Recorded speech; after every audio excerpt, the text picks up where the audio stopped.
If the government isn't clear at this point on what needs to be included for climate and how to do that, it hasn't been listening through the consultation process.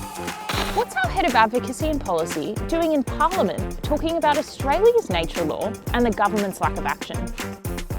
Why am I dressed as a koala?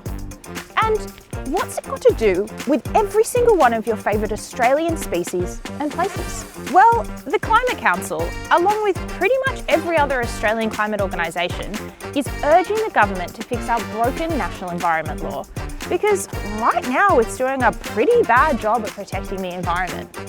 Confusing, we know, so let's break it down for you.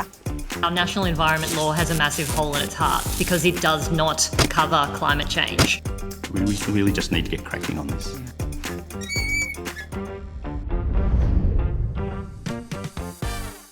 You see, Australia's National Environment Law, also known as the Environment Protection and Biodiversity Conservation Act, or EPBC Act, was put in place in 1999, 25 years ago, to protect, you guessed it, the environment. Under the law, all sorts of proposed projects and developments must go through an environmental assessment process to make sure they won't negatively affect our much-loved landscapes, unique wildlife, and cultural heritage. But this law has a massive flaw. It doesn't protect nature from its number one threat, climate change. In fact, right now the law doesn't even mention climate change. And yet climate change is tearing through our ecosystems like a bulldozer and turbocharging other environmental threats like extreme weather and habitat destruction. You see, digging up and burning coal, oil and gas is blanketing our planet in heat-trapping pollution and impacts ecosystems that depend on a stable climate.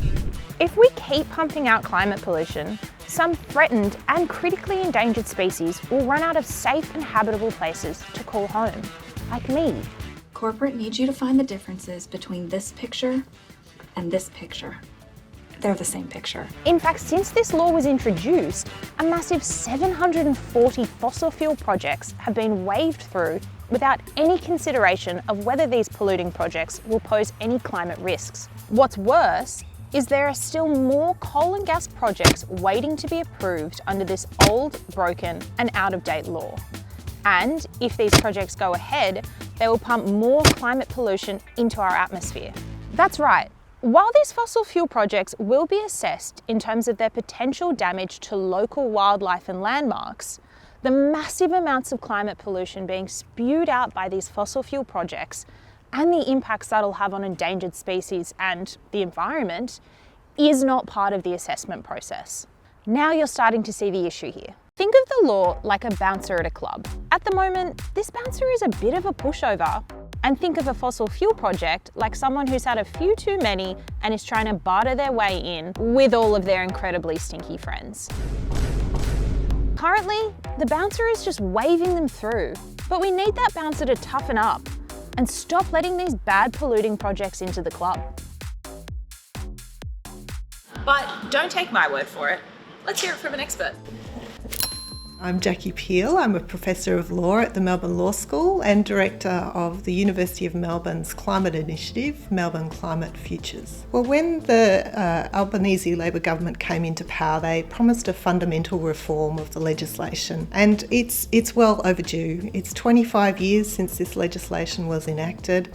The environmental threats have really changed. Climate change has become a much bigger impact on our environment and nature.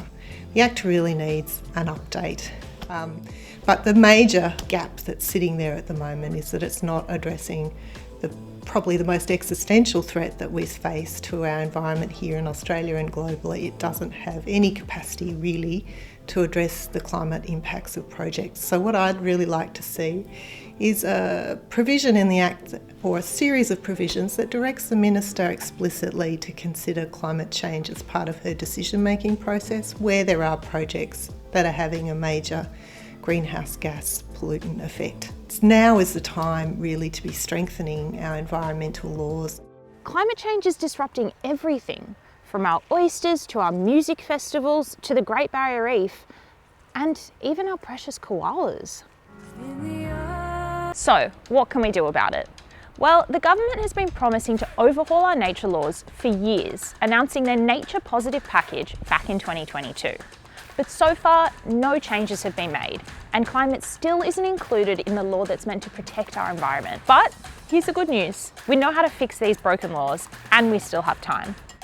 We need A national environment law that links up with other important climate plans and policies like emission reduction targets and Australia's commitment to the Paris Agreement, accurately defines important words and phrases to reflect the latest climate science and make sure decision makers consider the link between climate, pollution and harm to nature, forces fossil fuel projects to disclose all the climate pollution they will create, including pollution that will be exported to other countries, and requires decision makers to take all climate impacts, good and bad, into consideration when new projects are assessed. So we know what we need to do, why we need to do it, and how to get it done.